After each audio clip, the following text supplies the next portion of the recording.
বন্ধুরা, মাঠে এসে আমার অনেক ভালো লাগতেছে। এখানে লাগানো শাকসবজির পাশাপাশি কিন্তু প্রাকৃতিক ভাবে অনেক শাকসবজি হয়েছে। তো দেখেন এই ক্ষেতের মধ্যে কিন্তু অনেক শাক হয়েছে। এই যে দেখেন, এগুলো হচ্ছে চিরা শাক। এই যে দেখেন,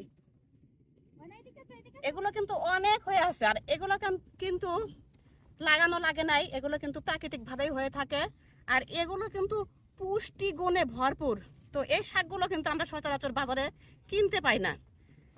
এগুলো কিন্তু শহরে থাকলে তো সম্ভবই না। গ্রামের মানুষেরা কিন্তু এগুলো পর্যাপ্ত পরিমাণে পেয়ে থাকে। এরকম যাদের মাঠ আছে, মাঠের আশেপাশে বাড়ি, তারা কিন্তু এই শাকগুলো এমনিতেই কিন্তু পেয়ে থাকে। আর দেখেন, এগুলো থেকে অনেক পুষ্টিও পেয়ে থাকে। এই যে দেখেন, আরো শাক হয়েছে। তো এগুলো আমি আজকে তুলে নিয়ে যাব। এই শাকগুলো খেতেও অনেক মজা। তো ভাই, দেখি গামলাটা একটু দেন তো। এই যে এই ভাইয়েরা এই ক্ষেতগুলো কিন্তু করেছেন। তো আমি এই ভাইয়ের থেকে গামলাটা নিলাম শাকগুলো রাখার জন্য। প্রচুর পরিমাণে শাক হয়েছে। তো এই যে এই শাকগুলো আমি খাবো ভাজি করে।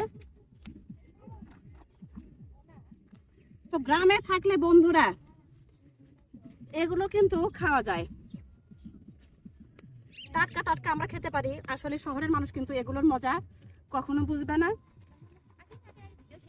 তো গ্রামে থাকার মজাই কিন্তু আলাদা বন্ধুরা।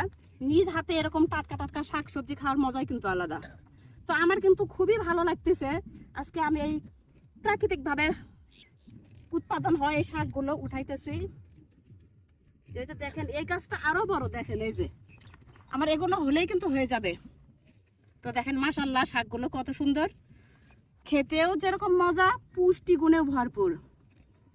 তো আমার এই ভিডিওটি কেমন লাগলো সেটাও জানাবেন। আর এই শাকগুলো কে কে খেয়েছেন সেটাও জানিয়ে যাবেন। সবাই কিন্তু ভালো থাকবেন।